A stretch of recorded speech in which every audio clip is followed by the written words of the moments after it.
Assalamualaikum warahmatullahi wabarakatuh. Halo teman-teman, yuk kenalan dengan teori sosial Karl Marx dan relevansinya dengan dunia pendidikan saat ini. Teman-teman masih ingat siapa itu Karl Marx? Karl Heinrich Marx adalah seorang filsuf, sosiolog, dan pemikir sosial pada abad ke-19. Teorinya yang kita kenal adalah teori kelas atau teori konflik kelas. Nah, Marx ini dalam masyarakat kapitalis melihat bahwa masyarakat terbagi atas dua kelas, yakni kelas borjuis dan kelas proletar. Kelas borjuis adalah kelas yang memiliki usaha, yang punya modal, yang mempekerjakan kelas proletar. Jadi kelas proletar ini hanyalah sekelompok atau golongan yang hanya memiliki tenaga.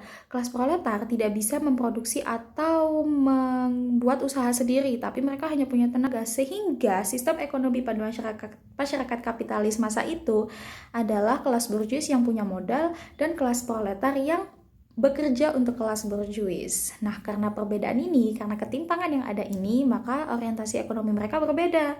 Kelas borjuis ini berusaha untuk terus mempertahankan keuntungan atau mungkin meningkatkan keuntungannya. Dengan cara apa? Menurunkan upah yang diberikan kepada kelas proletar. Sedangkan karena kelas proletar hanya punya tenaga, jadi mereka hanya berusaha bagaimana agar ekonomi merata dan tidak terjadi ketimpangan kelas antara kelas borjuis dan kelas proletar. Pendidikan menurut Karl Marx pada masa itu menjadi salah satu alat atau sarana yang digunakan oleh kelas borjuis untuk terus mempertahankan kekuasaannya. Karena pendidikan hanya bisa diraih dan digapai oleh mereka yang punya modal. Nah, disinilah mereka bisa melanggengkan atau mendominasi kekuasaannya dan terus mempekerjakan kelas proletar. Kalau dengan pendidikan di Indonesia pada masa ini, kira-kira teori ini masih relevan nggak ya? Pemikiran Marx tentang teori sosial dan konflik kelas ini masih relevan dengan pendidikan di Indonesia pada masa kini. Meskipun teori ini lahir pada abad 19 di Eropa, tetapi gagasan dan pemikiran Marx mengenai peran ekonomi dan status sosial dalam pendidikan itu bisa kita refleksikan dengan keadaan pendidikan di Indonesia pada masa sekarang. Seperti yang kita tahu, pendidikan di Indonesia ini masih didominasi dengan struktur sosial, ekonomi, dan politik yang membatasi dan berpengaruh terhadap distribusi kesempatan belajar, kemudian bagaimana kualitas pendidikan, kesempatan untuk memperoleh atau mendapatkan sumber belajar, dan masih banyak lagi. Beberapa relevansi teori Karl Marx ini dalam dunia pendidikan itu bisa dilihat dari satu, ketimpangan akses kelas antara sekolah yang ada di perkotaan dan pedesaan, antara sekolah swasta dengan negeri. Tentu kita bisa lihat adanya ketimpangan di situ, mulai dari fasilitas, tenaga pendidik, jumlah siswa, kemudian sarana prasarana, sumber daya belajar atau sumber belajar, sarana belajar, media belajar, dan lain sebagainya. Sekolah-sekolah di perkotaan tentu sering sudah kita temukan sudah menggunakan sistem modern atau teknologi, sedangkan sekolah-sekolah di pedesaan jangankan teknologi, untuk mendapatkan buku saja terkadang mereka masih kesulitan. Kemudian yang kedua, sistem pendidikan atau lembaga pendidikan sebagai alat reproduksi. Tidak sedikit pendidikan di Indonesia yang masih berorientasi dan fokus pada pemenuhan kebutuhan pasar.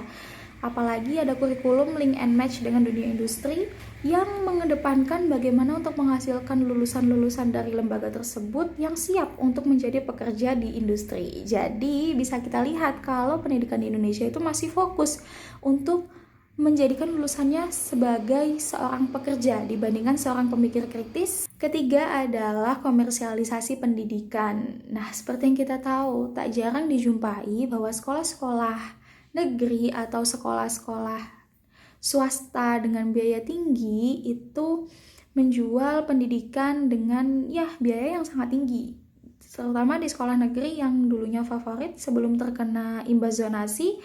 Tak jarang mereka menjual bangku untuk orang-orang yang ingin masuk ke sekolah itu tanpa jalur tes. Nah, di sini bisa kita lihat secara tidak langsung bahwa sistem jual beli kursi ini hanya bisa diakses oleh mereka-mereka dengan kondisi ekonomi ke atas, menengah ke atas, atau kalau kita korelasikan dengan teorinya Karl Marx adalah kaum atau kelas borjuis.